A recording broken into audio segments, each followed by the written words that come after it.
Hello सांग माने आपण माने समस्ते पूरी जगन्नाथ मंदिर बुलिबा पई जाइछंती ना।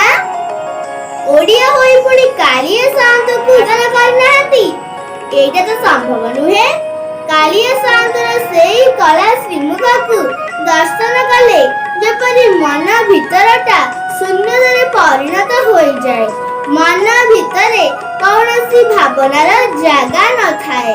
सांग माने आपण माने जानी पारुथिबे मु आजी कहा उपरे वीडियोटी करूछि। हां सांग माने मु आजी पूरी जगन्नाथ मंदिर उपरे एक सुंदर वीडियोटी करबाकू जाउछि। जदि आपण माने जगन्नाथ मंदिर उपरे किछि कथा जानि नाहंती ताहले मोर ए वीडियोटी को शेष पर्यंत देखंतु। आउ एमिति मते स्नेह ओ भल पाइबा देबा सहित वीडियोटी को स्टार्ट करिबा। फ्रेंड्स आपण माने जानि छंती कि जगन्नाथ मंदिर रे केतोटी द्वार थाए एवं एही द्वारर नाम कण? जगन्नाथ मंदिर रे चारोटी द्वार थाए। आसंतु जानिबा एही द्वारर नाम कण? प्रथम द्वारर नाम पूर्व द्वार बा एहाकु सिंह द्वार कुहा जाए। द्वितीय द्वारर नाम पश्चिम द्वार बा एहाकु व्याघ्र द्वार कुहा जाए। तृतीय द्वारर नाम उत्तर द्वार बा एहाकु हस्ती द्वार कुहा जाए।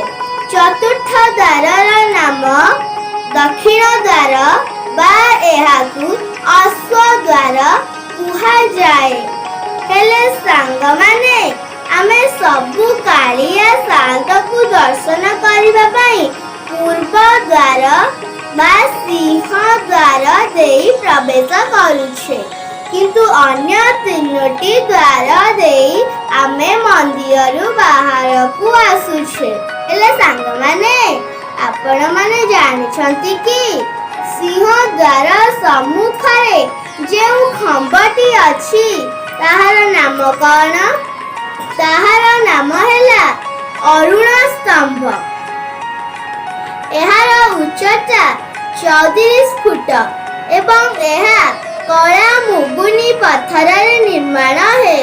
जदि मोर ए वीडियोटी आपण मानकर किछि जनरल नॉलेज बढ़ाइबारे सहायता करिथाए ताहाले मोर ए वीडियोटी को अधिकरु अधिक शेयर करि दियंतु एंड मोर ए चैनल को सब्सक्राइब करि दियंतु।